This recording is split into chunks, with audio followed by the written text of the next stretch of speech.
Hi guys, and welcome back to another video. So we can go ahead and get started with this one. It is the first part of this video is really dark, and the reason for that is that I'm actually using a Lightbox, and if you haven't used one of those before, they're amazing. But basically what it is just like a clear sheet of kind of like a plexiglass, and then lights below it. That way you can have your sketch or your first drawing on one layer and then your final paper on top, and then you can transfer it on there. And these are really great for when you're working in watercolor because you want to keep your watercolor paper as pristine as possible. So this means that when I transfer it on, there will be no erase marks, nothing. And I like to just go straight in with inking. Some people like to trace in pencil and ink it.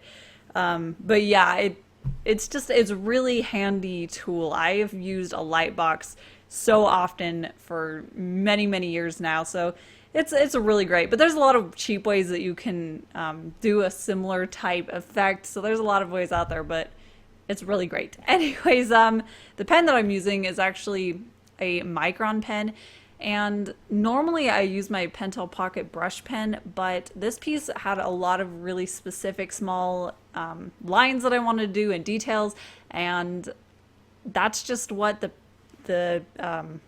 microns are really good at. Because they're a really stiff nib, it's going to be exactly what I put down, and that's what I wanted for this piece. So I'm excited to get back into using those more stiff inking brushes or pens, because I used to use them a lot and then I stopped, and then I remembered that I actually really like the final outcome of using it, and I like the process of using it too.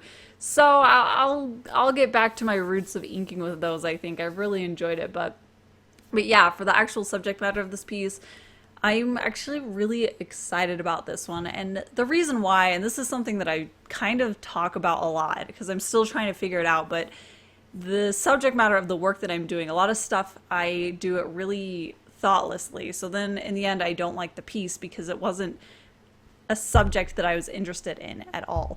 And I'm trying to make sure that I am thinking thoroughly about what I am drawing, why I'm drawing it, and whether I am actually excited or interested in it. And this piece, I'm really excited about it. I love her, and it's actually really reminiscent of some of my earlier work, kind of more towards the beginning of college. I had a lot more pieces that had characters that look like her, this kind of composition and this motif. I really loved it, and I kind of stepped away from that subject matter for some reason. It wasn't really intentional, it just kind of happened, but I'm realizing that I really love that. And that's actually one of the things why I love looking back at, or when I don't look at it a lot, but when I look back at my old pieces, I see not necessarily like the execution, because I'm getting better at the execution, but a lot of times the subject matter or the sketches, the things that I'm drawing, or things that I forgot I was interested in, and I look back at the sketch and I'm like, oh yeah, that was actually a really cool idea. So I'm excited to be able to get back in touch with the things that I have enjoyed in the past and bring that into how I currently work now.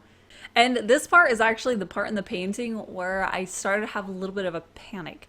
I realized that I didn't scan in the line work, and then I wish that I had, because I started to feel like I was ruining the piece. I did a couple color sketches, a couple color comps, so I knew basically the colors that I wanted, and I was looking off of that. And that tends to be one of my pitfalls, is that I'll rush into coloring and I won't think through the colors very well, and that's usually the part that ends up failing. But this one, I felt good about the colors, but for some reason it just was not working, and I was really worried about it. I was terrified that I was going to ruin this piece, and I was already really excited about it. But I was able to pull it back together. And the thing that was really the issue is that in the skirt, the end product that I had put down, which was like one stroke in my color comp, I wanted it to be very dark, and I wanted to have some of these teal tones poking out, but there were a lot of different tones happening. So there are areas that are a little bit more green, and some that were a lot lighter of a gray as opposed to a darker gray. So because of that, it was looking very discordant, and it was not pulling together, and it was looking like a very weak piece at this point. And one of the ways that I love about watercolor is that a lot of times when this issue happens, when it feels like there's too much chaos and there's not enough harmony, is that you can go over with a glazing layer. So I went over her whole skirt with the gray that I'm using. It's a Payne's gray, which is one of my favorite paints, by the way. So I took a really light coat of that over her whole dress, and it completely harmonized it. It brought the highlights that were the areas of gray that were too light down, and then it brought the areas that were too green or too turquoise also closer to that center point, and it made all the difference. And as I was trying to fix this piece at this point, a lot of times I'll kind of start to panic when I feel like it's not quite working, and I'll think, oh no, it's not gonna work, I'm just gonna make it worse. But this one, I told myself I need to just take a breath, look at it, analyze what I can fix, and really just tell myself that I can pull this piece off and I can fix it, and I just need to find out how, and that it's not ruined, it's at a halfway point.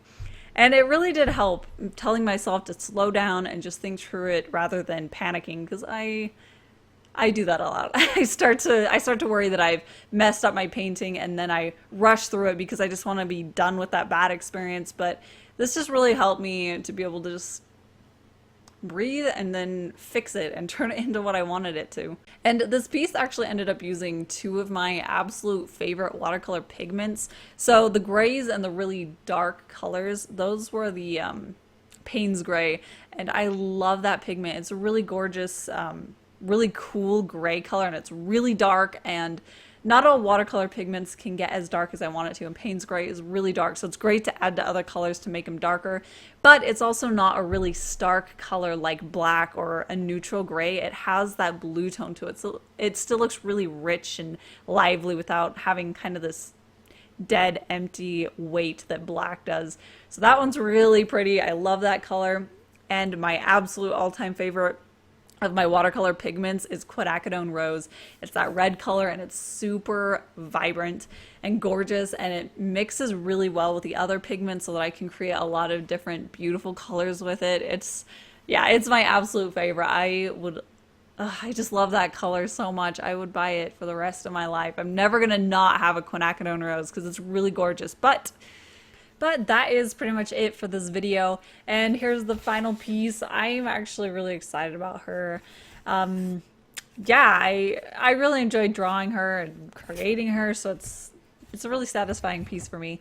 But I will have prints of her available on my shop, as well as the original, and I'd actually like to turn her into a button, so I think that the buttons will be up in a couple of days, probably tomorrow, because I'd really like to turn her into a button and add more buttons to my store.